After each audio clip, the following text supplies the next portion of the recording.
Bueno, gente, sabemos que se acercan las épocas de las elecciones en Argentina y la verdad es que la mayoría de la gente o bien no tiene decidido su voto o bien a quien voten no tienen plena convicción sobre hacerlo al respecto, porque ya todos sabemos que son todos una mierda y la mayoría son caras conocidas del ambiente putrefacto de la política argentina. Sin embargo, todavía tenemos a un grupo de personas muy particulares, por no decir imbéciles, que todavía al día de hoy siguen militando para diversos partidos políticos, gente que pareciera que sufre el síndrome de Estocolmo.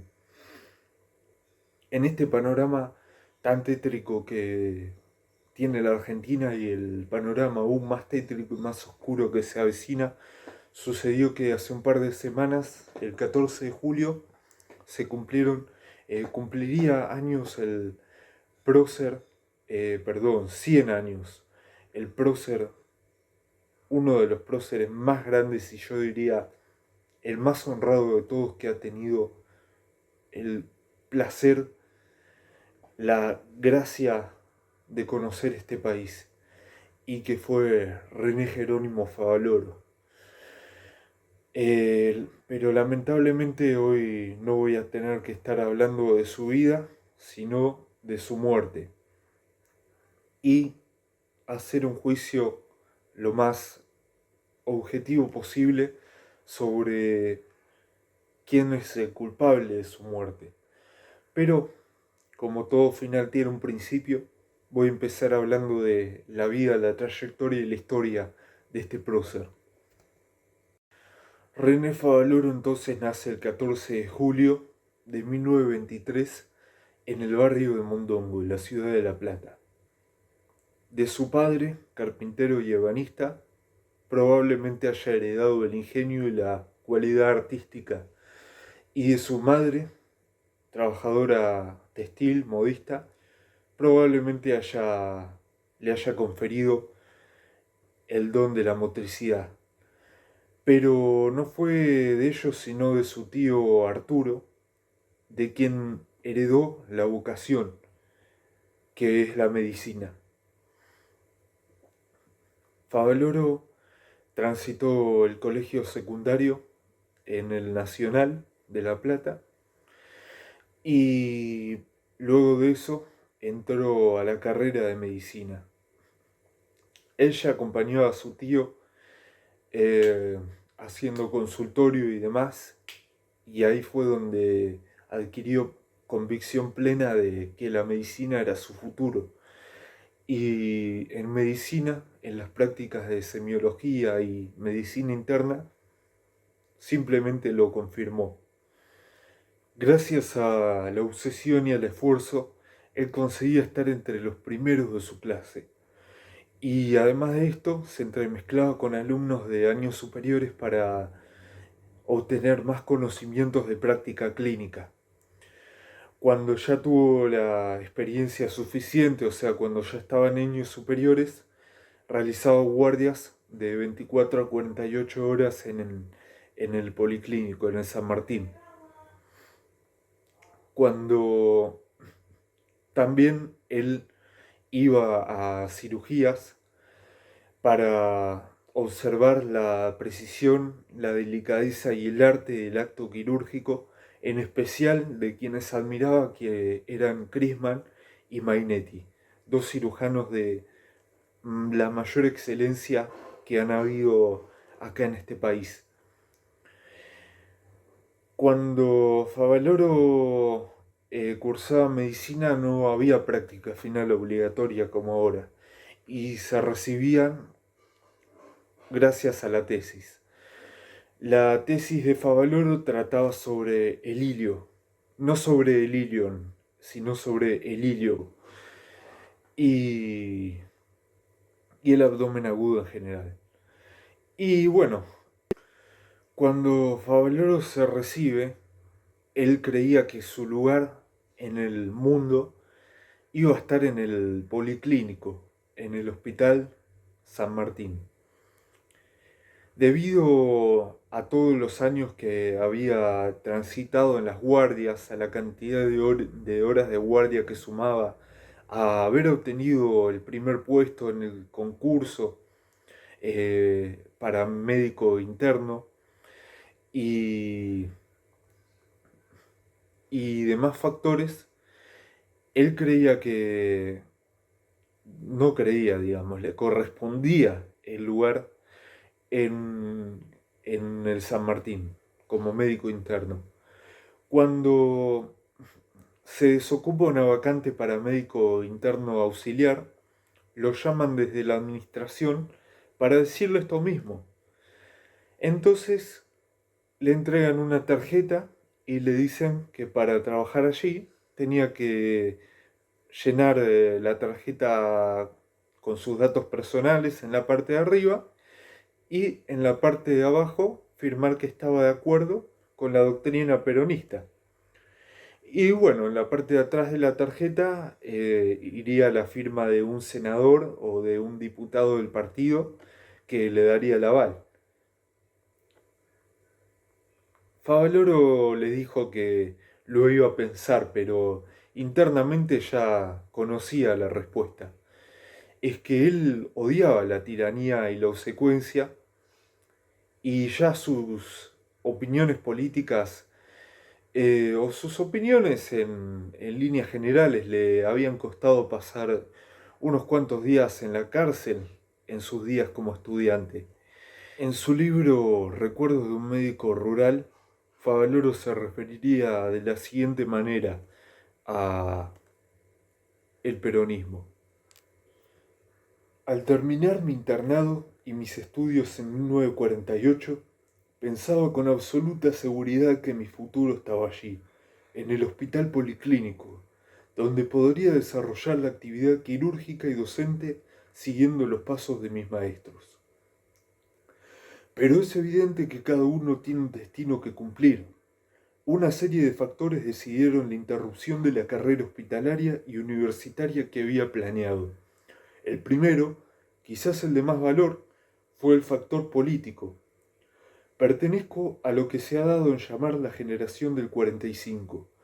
Como estudiante participé de los movimientos universitarios que lucharon por mantener en nuestro país una línea democrática de libertad y justicia contra todo extremismo.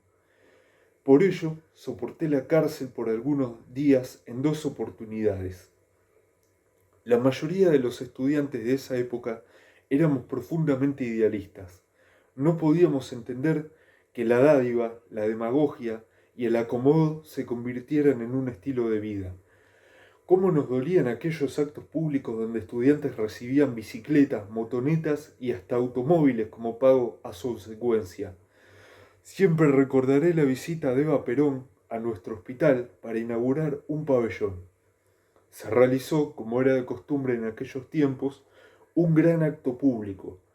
Desde el segundo piso observábamos con estupor el reparto de dinero, entiéndase bien, billetes de dinero, entre la gente que se agolpaba frente al palco.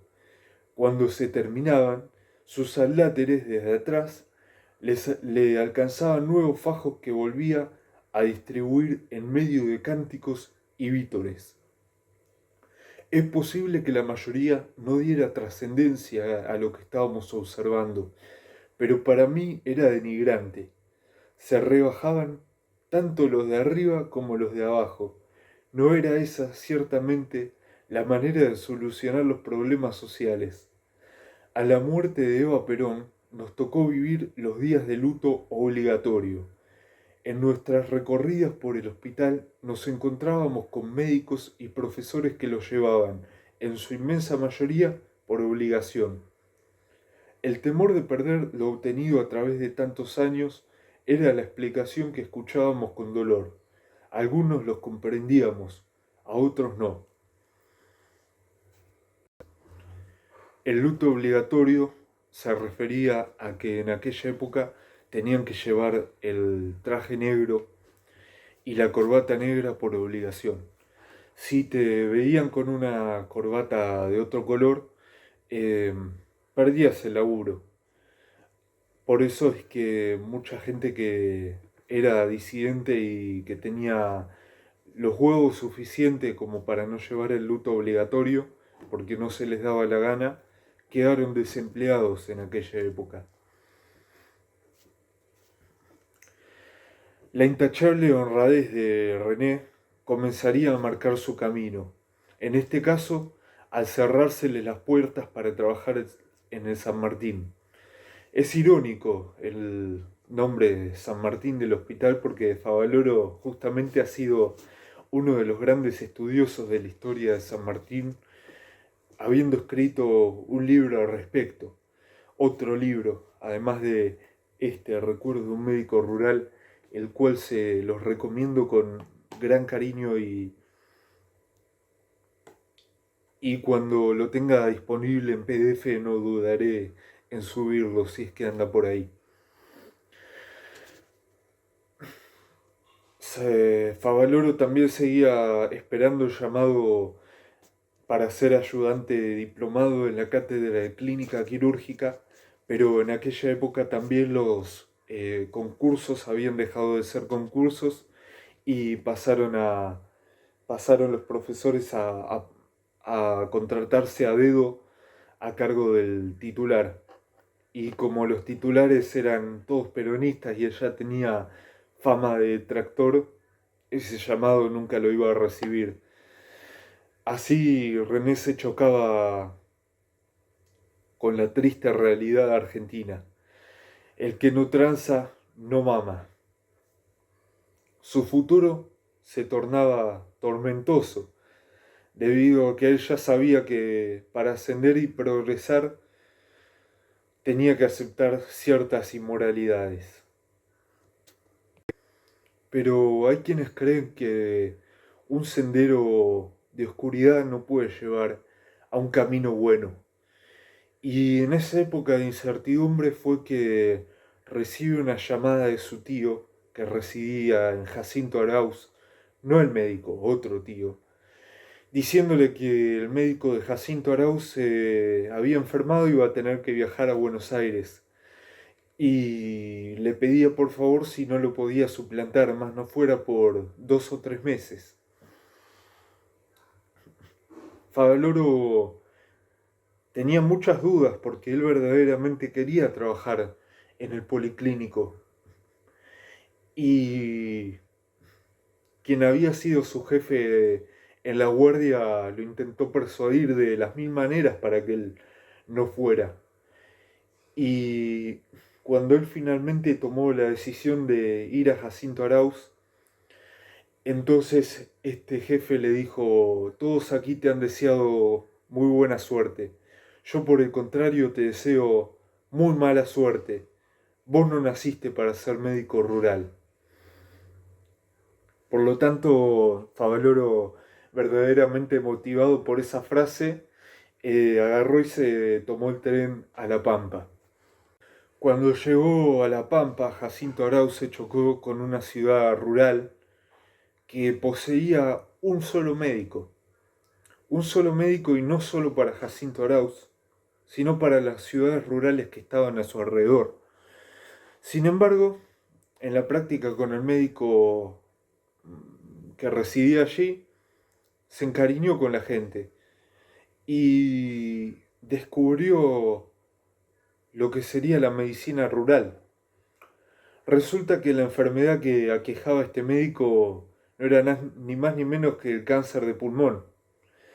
Y lamentablemente en aquella época el tratamiento del cáncer no era el mejor, por lo tanto se murió. Y esos 2 o 3 meses se convirtieron de golpe en 12 años de experiencia de médico rural. 12 años de experiencia que marcarían la formación y el resto de la vida de René Favaloro. Lean el libro.